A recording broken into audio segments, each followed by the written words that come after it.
Comment protéger le formatage des cellules tout en autorisant la saisie des données dans Excel? Bonjour à tous, Alex d'excelformation.fr et dans ce tutoriel, je vais vous présenter une méthode qui permet de protéger le formatage des cellules mis en place donc sur une feuille de calcul tout en autorisant uniquement la saisie de données. Dans cet exemple, nous pouvons alors constater que si nous voulons modifier la couleur de fond des cellules, les options qui permettent d'effectuer cette opération sont grisées, nous ne pouvons pas les modifier. En revanche, nous allons pouvoir modifier la valeur saisie dans une cellule en double-cliquant tout simplement sur celle-ci et en affectant une valeur différente. Il s'agit ici d'une option qui n'est pas proposée par défaut par Excel, mais qui est très pratique lorsque nous voulons nous assurer que les fichiers que nous transmettons à d'autres utilisateurs auront uniquement les valeurs qui pourront être modifiées sans que le formatage ne puisse être impacté. Alors vous trouverez très régulièrement de nouvelles vidéos sur la chaîne, alors pensez à vous abonner et surtout à activer la clochette de notification afin d'être sûr de ne manquer aucune astuce et de devenir rapidement un pro d'Excel.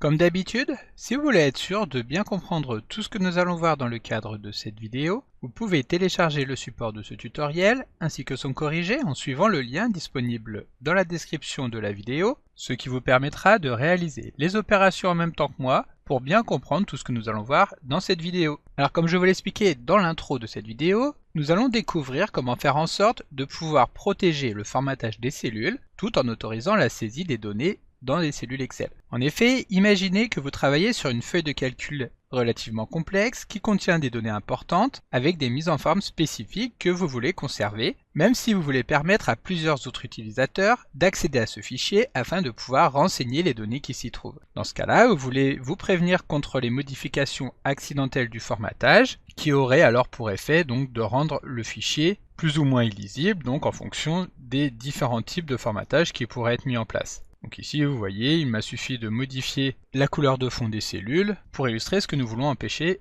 dans ce tutoriel. Donc ici, nous allons annuler et nous allons voir comment faire en sorte de pouvoir permettre donc de modifier les cellules tout en préservant la mise en forme. Pour cela, nous allons commencer par une première étape très simple qui va consister à vérifier que toutes les cellules de la feuille de calcul soient bien verrouillées. Pour cela, nous allons sélectionner toutes ces cellules, soit en appuyant 2 fois sur les touches CTRL et A, soit en cliquant directement en haut à gauche à l'intersection des en-têtes de lignes et de colonnes. Ensuite, nous nous plaçons sur la feuille de calcul afin d'effectuer un clic droit et ensuite nous allons cliquer sur Format de cellule. Lorsque la boîte de dialogue Format de cellule s'affiche, nous nous rendons dans l'onglet Protection et nous vérifions donc que la case Verrouillée est bien cochée. Si ce n'est pas le cas, donc il suffit d'appuyer dessus pour la cocher et de valider en appuyant sur OK. De cette manière, toutes les cellules sont verrouillées et nous ne pourrons donc pas les modifier lorsque nous aurons mis en place une protection sur la feuille de calcul. Pour protéger justement la feuille de calcul en elle-même, nous allons maintenant nous rendre dans l'onglet Révision du ruban et cliquer sur le bouton Protéger la feuille qui se trouve dans le groupe Protéger. À ce moment-là, Excel nous affiche une boîte de dialogue qui va nous permettre de sélectionner comment nous voulons protéger la feuille. La première chose que nous pouvons mettre en place va alors être d'affecter un mot de passe. Ici, nous allons insérer un mot de passe très simple en 4 caractères, mais bien entendu, si vous voulez améliorer la protection de la feuille, je vous conseille de mettre en place un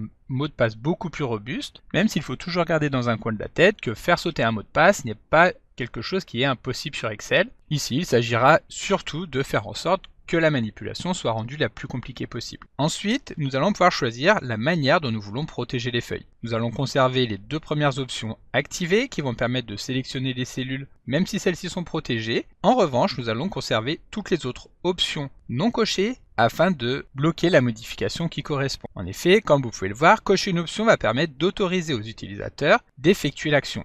Donc si nous cochons format de cellule, alors les utilisateurs pourront modifier le format des cellules de la feuille. Donc ici, nous conservons l'option décocher et ensuite nous validons en appuyant sur OK. Ici, étant donné que nous avions spécifié un mot de passe, Excel va nous demander de le confirmer afin d'être sûr qu'il n'y ait pas d'erreur de saisie à l'intérieur de celui-ci. Donc il suffit de confirmer le mot de passe et de valider en appuyant sur OK. Maintenant, toutes les cellules de la feuille de calcul ont bien été verrouillées, ce qui fait que si nous nous rendons dans le menu Accueil pour modifier le format de cellule comme nous l'avons fait juste avant, nous voyons qu'ici l'option est grisée. En revanche, la protection est totale, ce qui fait que nous ne pourrons pas modifier les valeurs qui se trouvent dans les cellules. Et malheureusement, comme nous l'avons vu tout à l'heure sur la boîte de dialogue, Excel ne propose pas d'activer une option qui permettrait de modifier la valeur des cellules. Lorsque nous activons la protection, nous ne pouvons plus venir saisir de valeur. Mais bien entendu, si ici nous sommes en train de suivre un tutoriel qui nous permet d'effectuer cette opération, c'est qu'il existe une petite astuce qui va permettre de contourner le fonctionnement classique d'Excel. Et pour cela, nous allons mettre en place une petite macro-commande en VBA. Donc les macro-commandes VBA est un ensemble de fonctionnalités que nous pouvons mettre en place en développant des macros afin d'étendre les possibilités offertes par Excel.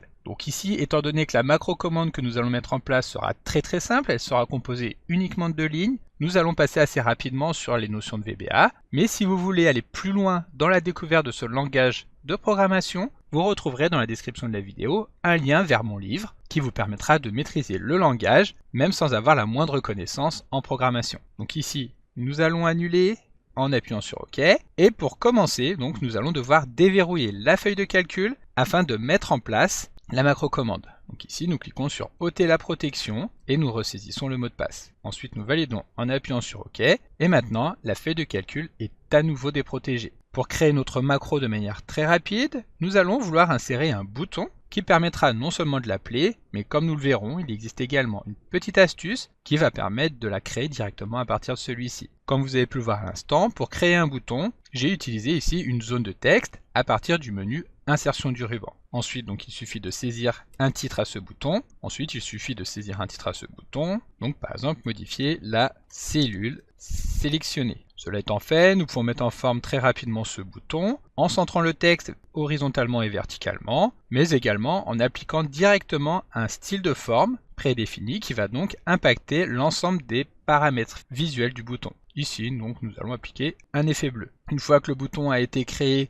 à l'endroit voulu avec le titre et avec l'apparence que nous souhaitons, nous allons pouvoir lui affecter une macro en cliquant sur celui-ci avec le bouton droit de la souris, puis en sélectionnant affecter une macro. Sur la boîte de dialogue qui s'affiche, nous allons pouvoir commencer par spécifier un nom que nous voulons donner à cette macro. Ici, nous allons l'appeler tout simplement modifier cellule. Lorsque nous avons fini de saisir le nom, nous cliquons sur le bouton Nouvelle afin qu'Excel insère un nouveau module dans notre projet et nous crée, comme vous pouvez le voir ici, la macro modifier cellule. Alors comme je vous l'expliquais tout à l'heure, nous allons passer assez rapidement. Nous pouvons seulement constater qu'une macro en VBA commence toujours par le mot-clé sub, suivi du nom de la macro, et qu'elle se termine par nsub. Et donc toutes les lignes que nous allons saisir entre ces deux lignes seront exécutées automatiquement à chaque fois que nous appellerons la macro modifier cellule. Comme je vous l'expliquais tout à l'heure, ici nous allons mettre en place uniquement 2 choses dans cette macro. Sur une première ligne, nous allons forcer la protection de la feuille de calcul, et ensuite sur une seconde ligne, nous modifierons la cellule active.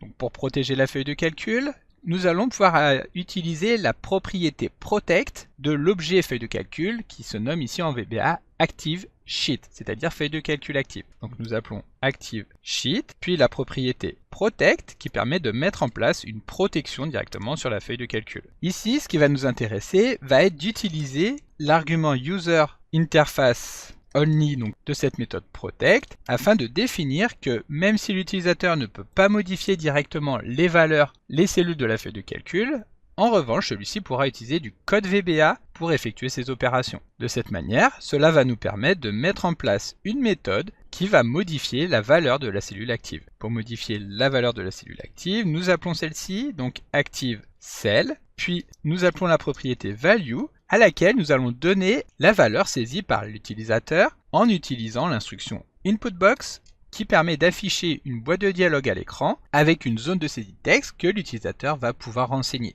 Donc ici, inputBox contient un certain nombre d'arguments et ce sont les 3 premiers qui vont nous intéresser. Donc le premier argument obligatoire qui s'appelle prompt correspond au message que nous allons afficher sur la boîte de dialogue. Ici, nous allons par exemple saisir veuillez entrer une valeur à insérer dans la cellule. Alors attention, comme vous pouvez le constater ici, le A avec un accent est affiché avec un R, mais pas de panique, il s'agit tout simplement d'un problème sur la police utilisée dans VBA, mais lorsque le message sera affiché dans Excel, il s'agira bien d'un A accentué. Ensuite, le deuxième argument, qui lui est facultatif, permet d'afficher un titre directement sur la boîte de dialogue. Nous allons l'appeler par exemple modifier cellule. Et enfin, le dernier argument qui nous intéresse ici est l'argument default, qui permet d'affecter une valeur par défaut saisie dans la zone de texte que l'utilisateur pourra soit modifier, soit conserver s'il souhaite conserver la valeur de la cellule. Pour cela, il suffit tout simplement d'appeler la valeur de cette cellule, donc ActiveCell, en utilisant la propriété par défaut, qui est la propriété value,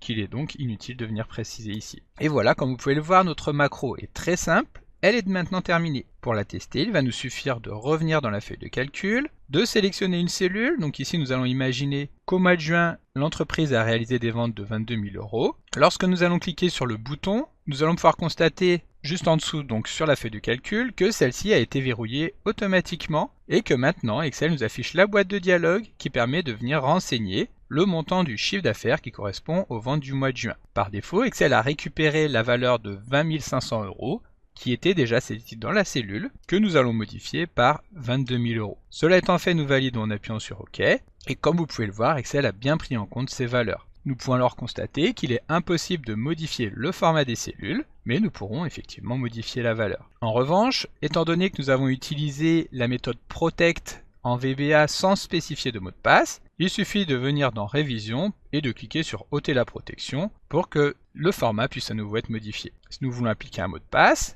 nous revenons sur la ligne ActiveSheet Protect et nous allons utiliser donc l'argument password en enregistrant ici un mot de passe. Donc nous allons par exemple l'appeler password, mais bien entendu libre à vous de trouver un mot de passe un petit peu plus compliqué. De cette manière, si nous revenons sur la feuille de calcul, que nous relançons à nouveau la macro, ici, même si nous validons directement afin de conserver la valeur qui était saisie dans la cellule, nous voyons que, une fois encore, la feuille de calcul a bien été protégée, il n'est plus possible de modifier le format. En revanche, si nous revenons dans Révision pour ôter la protection, cette fois-ci, il sera nécessaire d'utiliser un mot de passe. Le mot de passe donc, que nous avons spécifié tout à l'heure, password, mais comme je vous l'expliquais, évidemment il faut saisir un mot de passe un petit peu plus compliqué. Alors une dernière petite astuce avant de nous quitter, ici devoir sélectionner la cellule puis cliquer sur le bouton modifier la cellule sélectionnée peut être un petit peu lourd à l'usage. Pour éviter donc d'avoir à effectuer ces opérations, nous allons pouvoir utiliser ce que nous appelons une macro événementielle. Il s'agit d'un type de macro qui, comme nous l'avons vu dans un tutoriel précédent, se lance automatiquement en fonction des actions qui peuvent se passer sur la feuille de calcul. Ici, nous allons donc vouloir appeler automatiquement cette macro lorsque nous double-cliquons sur une cellule de la feuille de calcul.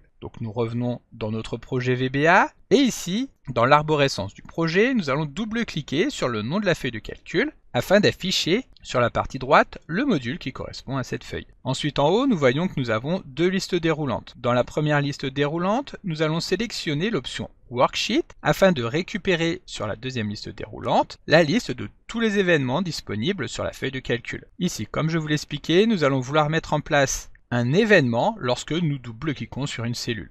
Donc nous sélectionnons l'événement Before Double Click et dans cet événement qui est inséré automatiquement par Excel, il va maintenant nous suffire d'appeler la macro que nous avons créée juste avant, c'est-à-dire la macro Modifier cellule. Maintenant, si nous revenons dans la feuille de calcul, nous pouvons supprimer le bouton qui ne nous est plus utile. Et maintenant, si nous double-cliquons sur l'une des cellules de notre tableau, Excel va automatiquement nous demander quelle valeur nous voulons insérer dans celle-ci. Ici, nous allons passer donc l'objectif à 20 000 €. Nous validons ensuite en appuyant sur OK. Et bien entendu, à ce moment-là, l'ensemble du tableau va se mettre à jour de manière automatique. Donc comme d'habitude, vous pouvez télécharger le support de secours en suivant le lien que vous trouverez dans la description de la vidéo. Si la vidéo vous a plu, n'oubliez pas de la liker et de la partager à vos collègues et amis sur l'ensemble de vos réseaux sociaux. Et vous pouvez également me laisser vos impressions dans l'espace des commentaires, je lirai chacun d'entre eux et y répondrai avec plaisir. Évidemment, si ce n'est pas encore fait, abonnez-vous à la chaîne pour ne manquer aucune astuce. C'est également très important pour m'aider à gagner en visibilité afin de pouvoir développer la chaîne et continuer de vous proposer des tas de nouvelles vidéos. Merci d'avoir suivi cette vidéo et à très bientôt pour un prochain tuto.